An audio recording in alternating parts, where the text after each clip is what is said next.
in 1980 in Tallahassee, Florida, with 4 of my friends that I worked with in a mental health center. We met regularly for a couple of years.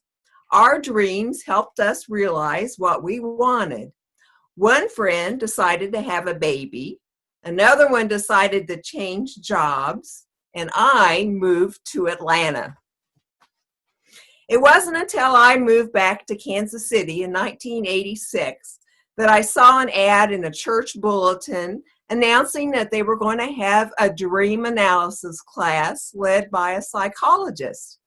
I eagerly attended the class.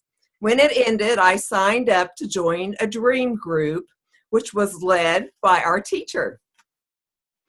We have been meeting for 23 years. The group initially met in a library, but after we got to know each other, we decided to start hosting in our homes. Here's our process for analyzing a dream. For a 2-hour meeting, we usually have 2 dreams. We have one person be our scribe. The scribe writes down the dream itself, and as we define what each one of the symbols mean, the scribe writes those down as well. As the dreamer shares her dream, like an example of a symbol would be maybe a house. And so we would ask, what does a house mean to you? Or if it's a baby, well, what does a baby mean to you? So we work our way all the way through the dream.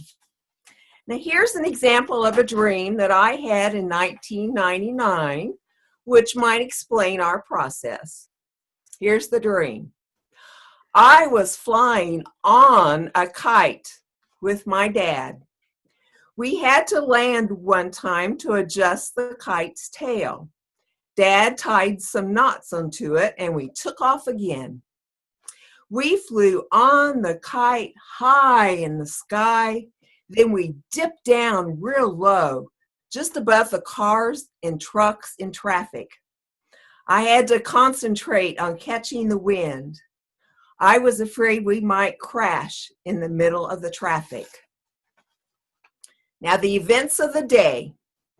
I had visited my dad in the hospital who had a mini stroke that day. The date was 9/9/1999. He was in good spirits. He saw the stroke as a challenge to do things in a new way. He belonged to the Optimist Club for years. He wanted to get better so he could inspire other people going through the same thing. I gave him a picture of his car called the Magic Carpet, as well as a Walkman so he could listen to music. Dad would later joke that he must be a computer. The stroke had caused things to go haywire with him on the same day that experts had feared that the computers would crash because of the date, 09/09/1999. The dream group began by asking for descriptions of keywords in the dream and what they meant to me. Well, what is a kite? A kite flies high in the air, catching the wind.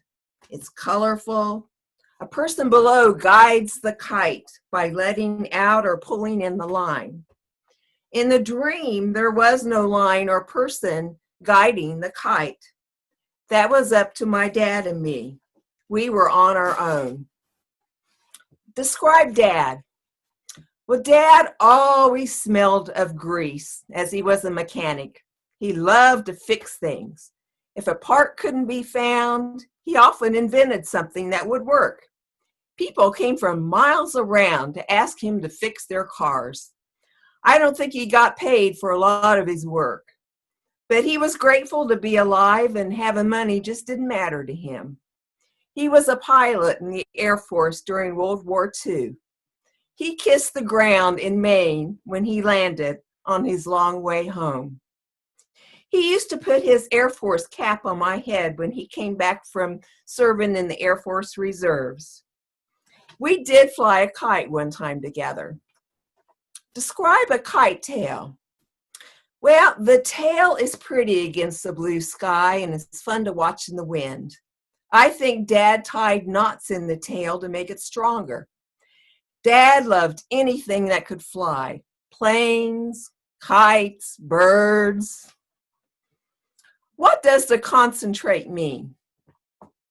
I was responsible for our safety in the dream as I flew the kite. Dad was my co-pilot.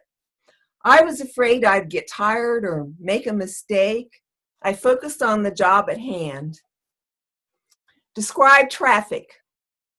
Well, traffic means there's lots of cars and trucks jammed up in a street or a highway.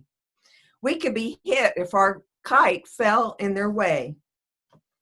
As the dreamers reflected on the dream, one asked me to be the kite.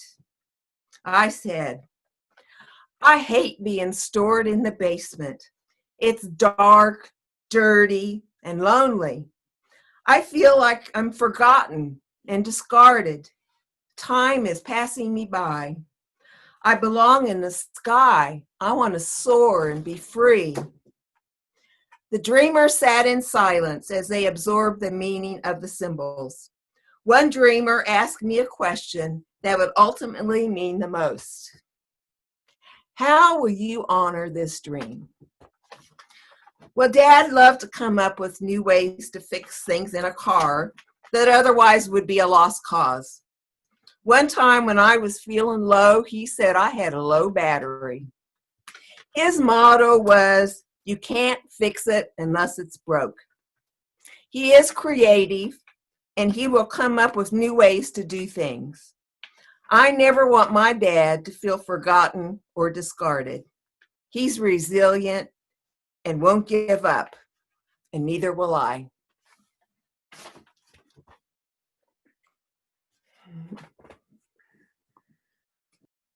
Write down some comments